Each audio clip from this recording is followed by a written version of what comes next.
പ്രിയപ്പെട്ടവരെ, വീണ്ടും മറ്റൊരു വീഡിയോയിലേക്ക് സ്വാഗതം. എൻഫോഴ്സ്മെൻറ്റ് ഡയറക്ടറേറ്റ് വളരെ ശക്തമായ നടപടികളുമായിട്ട് മുൻപോട്ട് പോവുകയാണ്.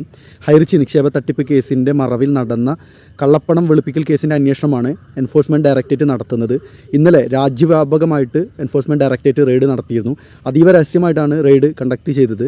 ലോക്കൽ പോലീസിനെ പോലും അറിയിക്കാതെയാണ് ഹൈറിച്ച് നിക്ഷേപ തട്ടിപ്പിന് നേതൃത്വം കൊടുത്തവരുടെ വീടുകളിലും സ്ഥാപനങ്ങളിലും റെയ്ഡ് നടത്തിയത്.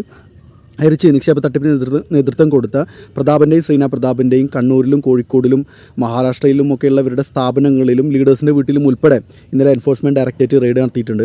അതിനെ തുടർന്ന് ഇവരുടെ ലീഡേഴ്സിൻ്റെ ഉൾപ്പെടെയുള്ളവരുടെ സ്വത്തുക്കൾ ഇ.ഡി. ഇന്നലെയും കണ്ടുകെട്ടിയിട്ടുണ്ട്. ഏകദേശം 32 കോടിയോളം മൂല്യം വരുന്ന സ്വത്തുക്കൾ ഇ.ഡി. കണ്ടുകെട്ടിയിട്ടുണ്ട്. അതിൽ നമ്മൾ മനസ്സിലാക്കുന്നത് ലീഡേഴ്സിൻ്റെ ഉൾപ്പെടെയുള്ളവരുടെ ഭൂമിയും കയ്യിലുണ്ടായിരുന്ന സ്വർണ്ണവും പണവും എല്ലാം തന്നെ ഇ.ഡി. കണ്ടുകെട്ടിയിട്ടുണ്ട്. ഇ.ഡി. വളരെ ശക്തമായിട്ട് ഒരു ഇടവേളയ്ക്ക് ശേഷം ഈ കേസിൻ്റെ പുറകിലുണ്ട്. നമ്മളെല്ലാം മുൻപ് പറഞ്ഞിരുന്നത് പോലെ ഇത് വളരെ കേരളം കണ്ട ഏറ്റവും വലിയ മണി ചെയിൻ തട്ടിപ്പാണ്. ഇതിലെ ഇരകൾക്ക് നീതി കിട്ടണമെങ്കിൽ ഏകദേശം ഇതിൽ 37,000 ആളുകൾ ചേർന്ന ഈ മണി ചെയിൻ സ്കാമിൽ 1,200ഓളം പേര് ലക്ഷാധിപതികളും കോടിപതികളും ഒക്കെയാണ്. ഇതിൽ ഈ 1,200 പേരിൽ 100 പേര് കോടിപതികളാണ്, കോടികൾ ഉണ്ടാക്കിയവരാണ്. 1,200 പേരിൽ 1,100 പേര് ലക്ഷങ്ങളൊക്കെ ഉണ്ടാക്കിയവരാണ്.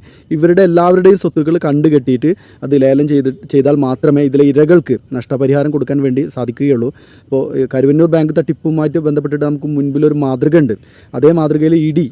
ഇവരെയും സഹായിക്കാം, ഹൈറിച്ച് നിക്ഷേപ തട്ടിപ്പിൽ അകപ്പെട്ടു പോയവരെയും സഹായിക്കാമെന്ന് പറഞ്ഞിട്ടുണ്ട്, അവർ വാഗ്ദാനം ചെയ്തിട്ടുണ്ട്. അതിനെ തുടർന്ന് നമുക്ക് എല്ലാവർക്കും തന്നെ നല്ല പ്രതീക്ഷയുണ്ട് ഇങ്ങനെ ഇ.ഡി. കടുത്ത നടപടികളുമായി മുൻപോട്ട് പോകുമ്പോൾ. ഇവരുടെ കേസ് ഇന്നുണ്ടായിരുന്നു, ഏകദേശം കുറച്ച് വാദമൊക്കെ നടന്നു. ബെഡ്സ്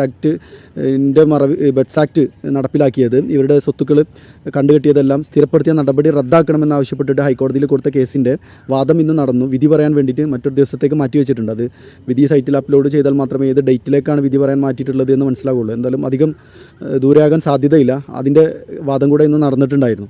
രാജ്യം കണ്ട അതിഭീകരമായ തട്ടിപ്പ് നടത്തിയിട്ട് ഒരു കൂസലുമില്ലാതെ അതേ ആളുകൾ തന്നെ വേറൊരു സംസ്ഥാനത്ത് പോയിട്ട് കമ്പനി തുടങ്ങിയിട്ട് ഇതേ തട്ടിപ്പ് തുടരാൻ ശ്രമിച്ചത് ഇന്ത്യയിലെ തന്നെ അപൂർവമായൊരു കേസായിരിക്കും. അത് അതിൻ്റെ ഗൗരവത്തോടു കൂടി തന്നെ എൻഫോഴ്സ്മെൻറ്റ് ഡയറക്ടറേറ്റ് നോക്കിക്കാണുന്നുണ്ട് എന്നറിഞ്ഞതിൽ വളരെയധികം സന്തോഷം. ഇതിൽ ഈ തട്ടിപ്പിന് നേതൃത്വം കൊടുത്ത സാധാരണക്കാരുടെ ജീവിത സമ്പാദ്യം കൊണ്ടുപോയ തട്ടിപ്പുകാർ എത്രയും പെട്ടെന്ന് അഴിക്കുള്ളിലാകട്ടെ എന്നും അതിൻ്റെ ശിക്ഷ അവർക്ക് കിട്ടട്ടെ എന്നും ആഗ്രഹിക്കുകയാണ്.